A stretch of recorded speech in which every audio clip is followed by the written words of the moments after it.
The F-15 was appealing to the Shah because it was an Air Force aircraft, and there were a substantial Air Force presence in Iran. O Shah, antes de decidir, solicitou uma demonstração das duas aeronaves. Nixon concordou. A demonstração aconteceria em uma tarde de agosto de 1973. O F-15 voou primeiro. Depois veio o Tomcat com Dennis Romano no assento do copiloto. 90-degree turn to the right, a 270-degree turn back to the runway heading, flew down the runway at 500 feet in a 90-degree bank, and swept the wings forward from 68 degrees to 20 degrees while we were doing that maneuver. We touched the airplane down and pulled the airplane up into a vertical climb, left the gear and flaps down, rolled the airplane directly over the end of the runway, which was very impressive. O Shah escolheu o Tomcat. Em janeiro de 1976, a Marinha entregou ao Irã 79 modelos F-14. Exceto por alguns sistemas de voo confidenciais, o Tomcat iraniano era idêntico ao da Marinha dos Estados Unidos.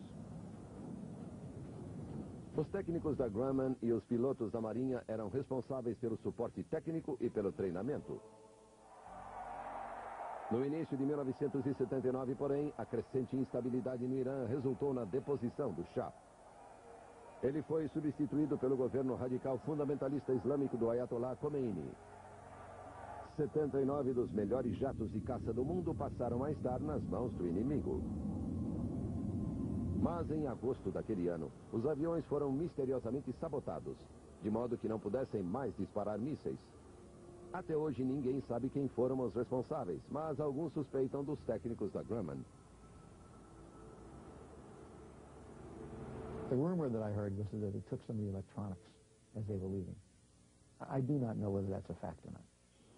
O que se sabe é que com o embargo de armas imposto pelos Estados Unidos ao Irã, houve grave escassez de peças para manutenção, o que transformou os Tomcats iranianos em aviões praticamente inúteis. Very detailed inspections and parts that have to be replaced on a regular basis. And if you don't maintain it, in a couple of months it'll just go into complete disrepair. And I think that's what really happened. The real knowledge base was the group of technicians that had gone to support the F-14. Once they lost the parts and once they lost the expertise, it's just a matter of time. As far as we know, the airplanes are essentially sitting in desert storage with very little usage and no spare parts. 2 anos depois, em 81, o Tomcat provou sua força. Quando o porta-aviões USS Nimitz entrou no Golfo de Sidra para realizar um treinamento de rotina, a Líbia declarou que o Golfo fazia parte de seu território. Voando em caças Su-22 soviéticos, os pilotos libaneses atacaram os Tomcats utilizando mísseis Sidewinder. Os Tomcats derrubaram os 2 caças soviéticos. 8 anos depois, pilotos libaneses entraram novamente em confronto com o F-14. Desta vez voavam nos poderosos e velozes MiG soviéticos. The second engagement, we actually tried 4 or 5 different maneuvers to avoid the airplanes that were oncoming. And each time we made a turn, they turned into us, which meant that it was a confrontation. You stay back into me for the 4th time. Fox 1 again. Roger that. I got the other one. Good kill, good kill. Okay, good. Novamente, os pilotos dos Tomcats derrubaram os caças libaneses. Foi um combate relativamente fácil para os americanos. That was actually almost Sidewinder 101. They've never really been challenged, and they'd like to be. Apesar de sua superioridade, especialistas da aeronáutica previam que no final da década de 80, o Tomcat seria superado por caças mais novos, como o F-16 Falcon e o F-18 Hornet. Mas as melhorias ao longo das décadas de 80 e 90 manteriam os trunfos do F-14 em relação aos outros aviões do mundo. Uma das mais importantes atualizações envolveu o motor do F-14. A maior preocupação com o F-14 durante os primeiros 10 anos foi com o stall. Os primeiros motores eram ideais para a velocidade supersônica, mas não para manobras extremas em combate. The airplane was a fighter. And as a fighter, there are a tremendous number of rapid throttle excursions. You had to watch carefully to make sure you didn't get it too high angle of an attack, get too slow or whatever, get outside the allowable envelope. O fluxo irregular de ar causava o stall. O fenômeno acontecia em grandes altitudes ou em baixa velocidade. Quando o problema não era corrigido imediatamente, a aeronave começava a inclinar e entrava em parafuso. Por essa razão, cerca de 19 caças F-14 foram perdidos.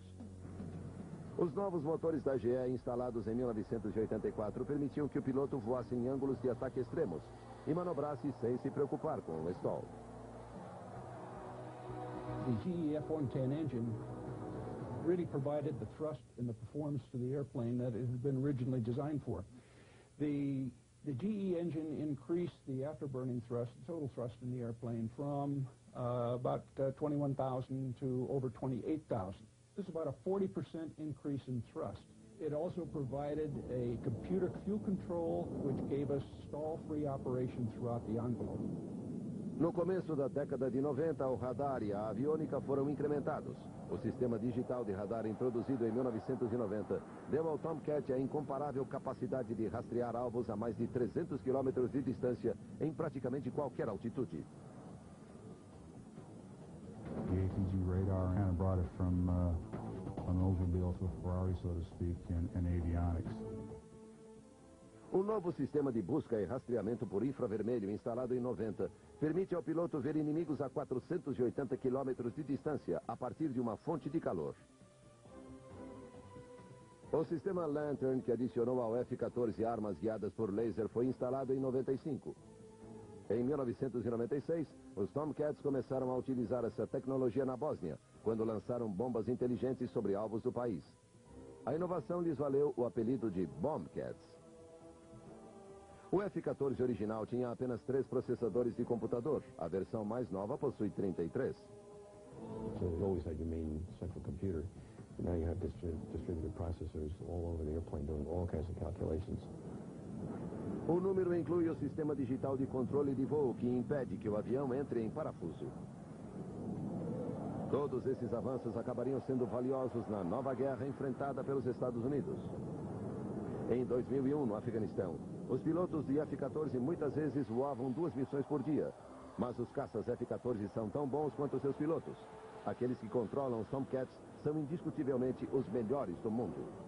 Só se tornam pilotos de F-14 após sobreviverem a um dos mais rigorosos programas de treinamento do Exército, o programa Top Gun. Não é fácil tornar-se um piloto de F-14. As avaliações são rigorosas e o treinamento é intenso. Desde 1972, o programa é chamado de Top Gun. Apenas 40 pilotos são escolhidos anualmente, em meio a milhares de candidatos. O piloto deve ter no mínimo 3 anos de experiência de voo no F-18 ou no F-16.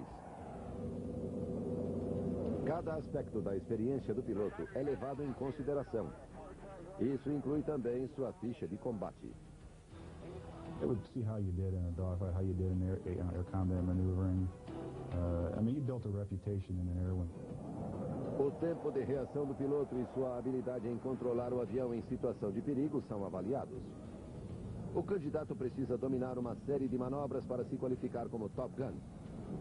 Por exemplo, voando a 900 km por hora e a 3.000 metros de altitude, precisa provar que consegue virar o caça 90 graus em cerca de 4 segundos.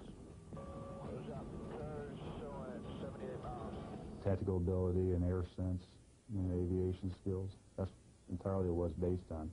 And that's where the rubber meets the road, is how well you do flying the airplane. O candidato também precisa estar entre o 1% de pilotos com a melhor forma física da Marinha. O treinamento é um exaustivo curso de 10 semanas, composto por 500 horas de voo e 100 horas de combate simulado. Na sala de aula, os futuros pilotos de Tomcats precisam demonstrar conhecimento detalhado de cada avião inimigo. O candidato a Top Gun deve ser capaz de identificar cada míssil de um MiG soviético, conhecer a velocidade máxima e saber até mesmo com que rapidez a aeronave inimiga manobra no ar. Em uma base de treinamento em Fallon, Nevada, os alunos disparam vários mísseis ar-terra em diversos alvos. São avaliados pela proximidade com que cada míssil atinge o centro do alvo. Yeah, simulated truck convoys, simulated airfields. I think the idea is try to put an airfield out of operation, much like we did in Kabul and things like that, where you try to drop a stick you can't across your runway to cut it so it's no longer usable by the enemy.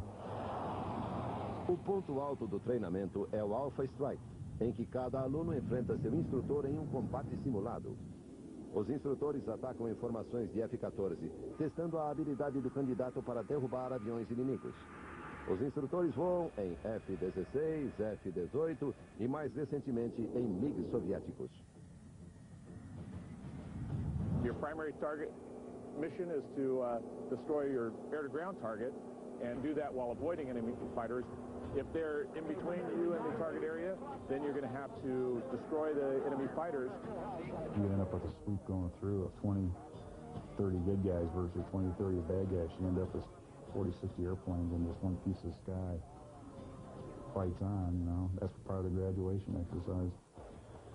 Em terra, os oficiais de comando observam o combate em uma tela de computador. Cada movimento do candidato é gravado em vídeo. A habilidade em interceptar, o conhecimento das armas, a técnica de disparo e até mesmo o vocabulário são observados. The primary thing you're graded on is mission success. Did you make it to the target area and to deliver your weapons on target? From that point on, they get a little more detailed into everything from your time on target to the second. Generally, if you're plus or minus a couple seconds, you're doing pretty good. If you're, 30 seconds off, that's fairly significant. Os candidatos também precisam passar pelo treino chamado SEARS, sigla para Escola de Sobrevivência, Evasão, Fuga e Resistência. Os pilotos em treinamento passam 5 dias nas montanhas ou na praia com poucos suprimentos e sem comida. No processo, também precisam evitar ser capturados. You're put in a fairly hostile environment. You're given very little in the way of supplies, and you pretty much have to fend for yourself for a few days. It's real survival. No início do século XXI, a sobrevivência do próprio F-14 está em xeque. Alguns dizem que ele será lentamente substituído até 2007 por uma nova geração de caças como o F-35. Mas há 10 anos, especialistas também previram a derrocada do Tomcat. There was some talk of not lasting to the end of the century or not getting around to stop the new century. But with each new upgrade, it put more life capability into the airplane. Even the airplanes we currently have could be around for another 25 years. O maior caça-jato do mundo talvez seja valioso demais para ser aposentado. E o Tomcat pode acabar contrariando os céticos uma vez mais. To let it fade away and be replaced by anything less capable or more expensive is a big mistake. The airplane's been around for a long time. It's probably going to be around for several more years. I think every time when who you're going to call, you go to the F-14.